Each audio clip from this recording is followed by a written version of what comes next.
Last spring, I took a single basil plant from my windowsill and turned it into more than 100 new plants from one. I didn't buy seeds, I didn't buy rooting powder, and I didn't spend a single dollar. All I used was a glass of water, a pair of scissors, and about 10 minutes. Here's the thing. Most folks think you need a greenhouse or fancy gear to multiply a plant like this. You don't. You need a window and a little patience. I'm going to walk you through this in 4 simple steps, and at the end, I'll share the one kitchen ingredient I stir into my rooting jar that doubles how fast those roots show up. I counted those new basil plants last spring, and I'm not rounding up. More than 100 off one windowsill plant, and I spent $0 doing it. No seed packet, no rooting powder, no heat mat. Here's the thing. Most folks fail at this for 2 reasons, and neither one is talent. First, they go buy gear they don't need, like they think roots won't grow without a $50 setup. Second, and this is the big one, they cut the stem in the wrong place. They snip somewhere in the middle, drop it in water, and wait 3 weeks for nothing to happen. The stem just sits there and sulks. But you don't need a greenhouse. You don't need anything you can't find in your kitchen right now. I'm going to walk you through this in 4 simple steps. Step 1, take the cuttings. Step 2, strip and prep them so they don't rot. Step 3, set up your rooting jar on the windowsill. And step 4, root them, pot them, and multiply, which is where that 1 plant to 100 math actually clicks into place. And stick around to the end because I'll share the one kitchen ingredient I stir into my rooting jar that doubles how fast those roots show up. Let's get into it. Step 1, take the cuttings. You want a healthy basil plant to start, the kind with firm green stems and leaves that perk up when you water it. Mine was a grocery store basil I'd kept alive on the kitchen windowsill all winter. Look it over and pick stems that are sturdy, not the thin little floppy ones at the very bottom. Take your scissors, and here's the part that matters most. You're going to cut a piece about 4 to 5 inches long, and you're going to make that cut on a slight angle, right below a leaf node. A node is just the little bump on the stem where leaves branch out. That's where the roots come from. That angled cut gives the stem more surface to drink from, and it keeps the bottom from sitting flat against the glass. Now here's where most folks mess up, and I did too the first few times. They cut somewhere in the middle of the stem between 2 nodes on a bare stretch. And then they wait, and nothing happens. Because there's no node down there to grow roots from. No node, no roots. It's that simple. So before you snip, find your node and cut a hair below it. I usually take 6 to 8 cuttings off one good mother plant in a single sitting. Off that one windowsill basil last spring, I had 8 cuttings lined up on the counter in under 10 minutes. When you've got a handful of 4-inch cuttings, each one with a clean angled cut just under a node, you've already done the hardest part. That's step 1 in the bag. Step 2, strip them and prep them so they don't rot. This is the step people skip, and skipping it is what fouls the whole thing up. Take each cutting and gently pull off the leaves along the bottom half. You want the lower 2 nodes completely bare because those bare nodes are the ones going underwater, and that's exactly where you want roots to form. Leave the top 2 to 4 small leaves on. The plant needs a little bit of leaf up top to keep photosynthesizing, to keep feeding itself while it works on roots. But just a little. If you leave a big bushy crown of leaves on a cutting with no roots yet, the cutting can't keep up with all that leaf and it wilts.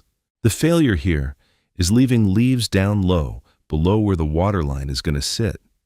Any leaf that ends up underwater is going to break down, turn slimy, and foul your jar in a couple of days. Gloria taught me this one. She's my old neighbor from my San Francisco days, been growing food on her apartment balcony for over 20 years, and she has a saying, a clean jar is a happy root. Strip those bottom leaves clean. Pinch them off with your fingers right at the stem so you don't leave little stubs. When you've got a cutting that's bare on the bottom 2 nodes and tidy with just a few leaves up top, set it aside. Do that for all of them. Now they're ready to root without rotting, and that's step 2 done. Step 3. Set up your rooting jar. You don't need anything fancy here, and I mean that. Grab a clear glass jar. I save the ones from pasta sauce and jam. Rinse them out and they're perfect. Like I always say, the best container is the one you already own, and the second best is the one you pulled out of the recycling bin. You want it clear so light can reach the stems, and so you can keep an eye on the roots as they come in, which is honestly half the fun. Fill it with room temperature tap water. Not cold straight from the faucet, not hot. Room temperature.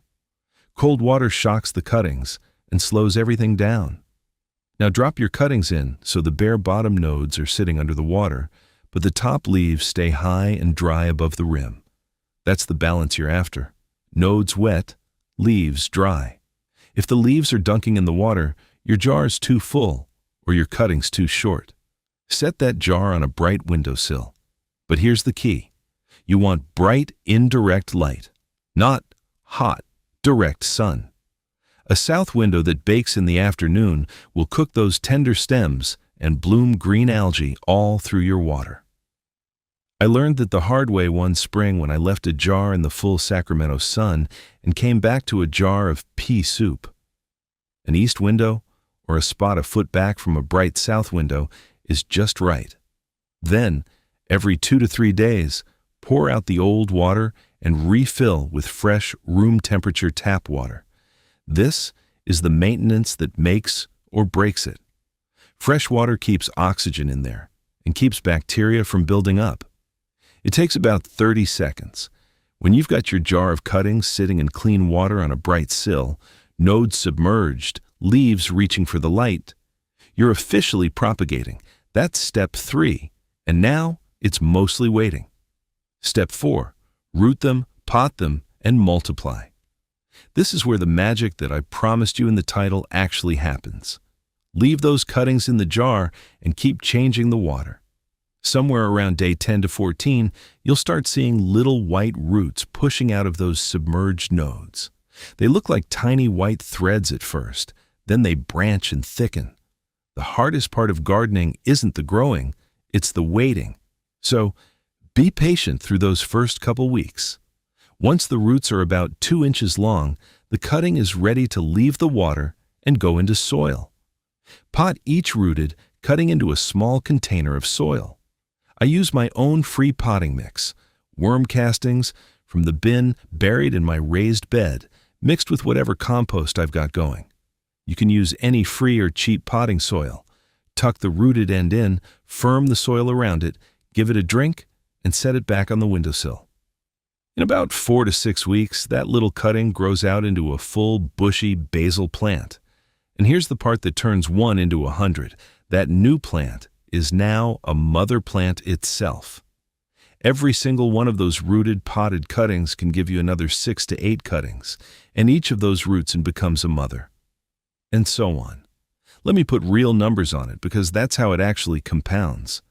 I started with 1 basil plant in early March. Round 1, I took 8 cuttings.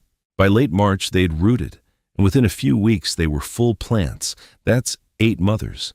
Round 2, in April, I took 6 to 8 cuttings off each of those 8 plants. That's roughly 50 new cuttings going into jars. Round 3, in early May, those rooted out, and I took cuttings again.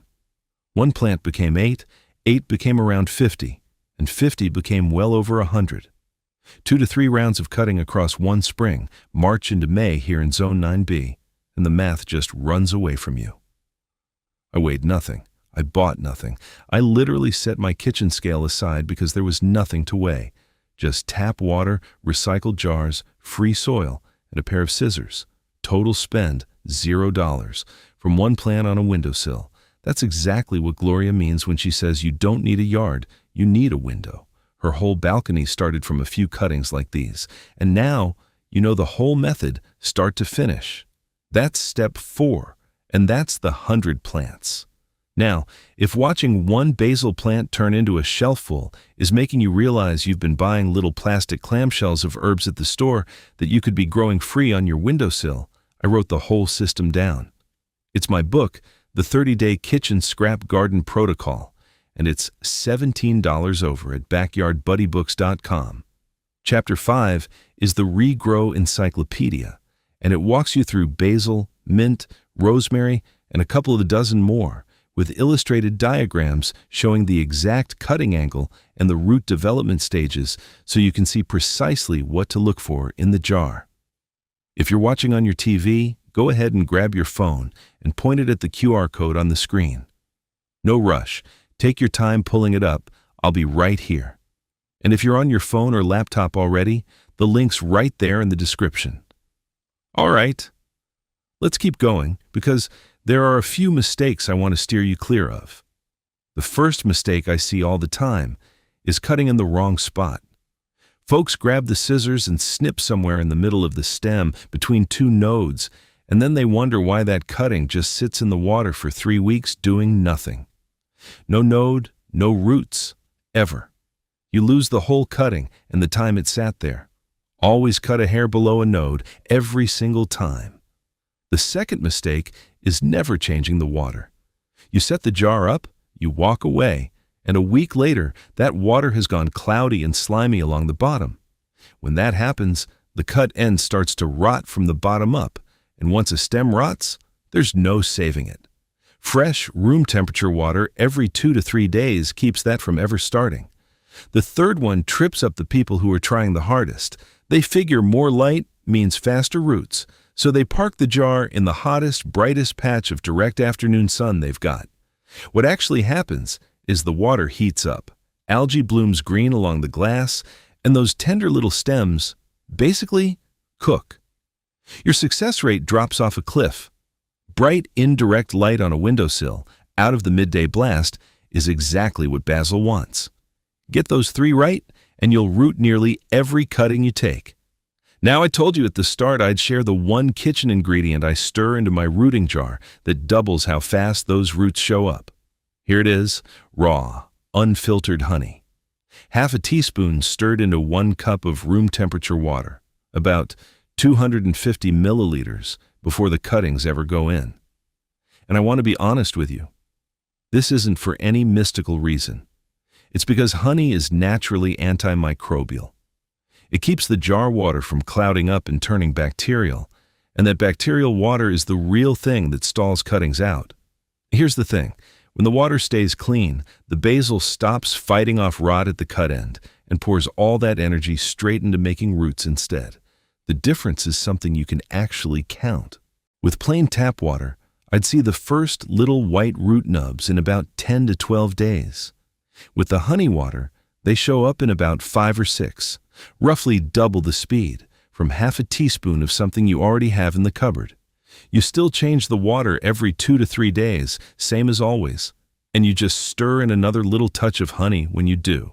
That's the whole trick.